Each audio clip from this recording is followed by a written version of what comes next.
you've got a reason to be involved with Horatios Gardens and to doing all this cycling. I do.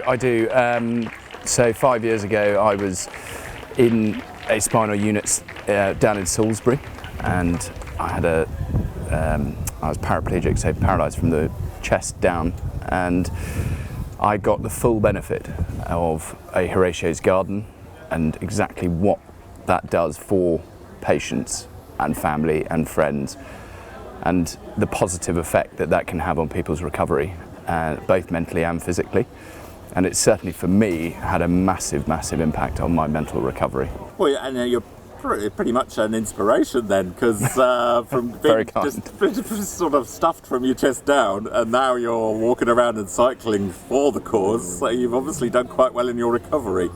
I've been very lucky in my recovery. I think, I am one of the few that's made the recovery to the point that I have, and it was a lot of work, and combined with a considerable amount of luck. I mean, I was given 14% chance that I'd ever walk again before my surgery, and so I'm an example of what can be achieved if you have the right surroundings and a bit of determination to go with it.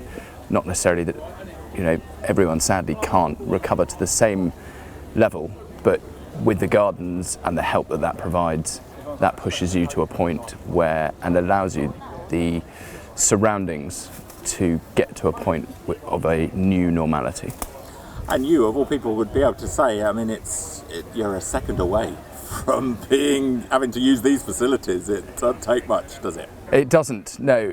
I was I was on garden leave and went to go and visit my parents for 2 days actually, back in 2017, and went with my mother to the supermarket, went to pick up a broccoli, and the next thing I knew, I was on the floor.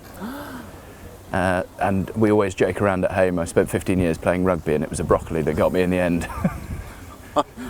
I can't compare it, but I dislocated my knee and told everyone I was playing rugby, and the physio said, "Oh, that's funny. It's usually most people doing the twist on the dance floor," and that's exactly what I was doing.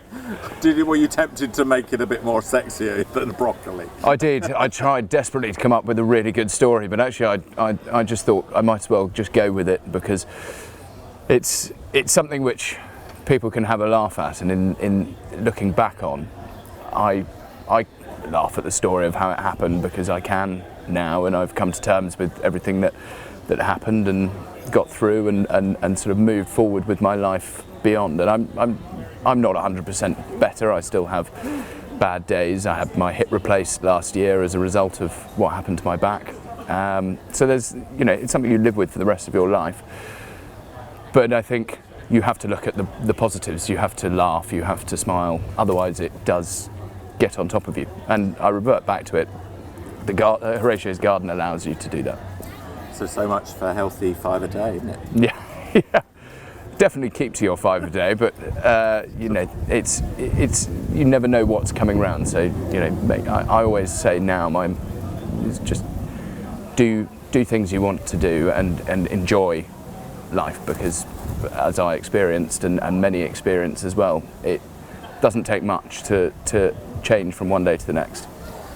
So you've been cycling around all the Horatio Gardens, but you perhaps would have been appreciative if they were all a little less hilly areas.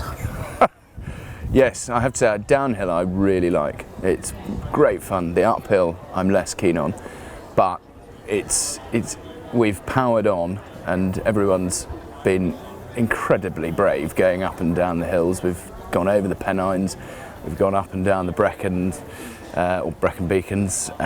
We've got the Chilterns today. After this, we're going over down to London.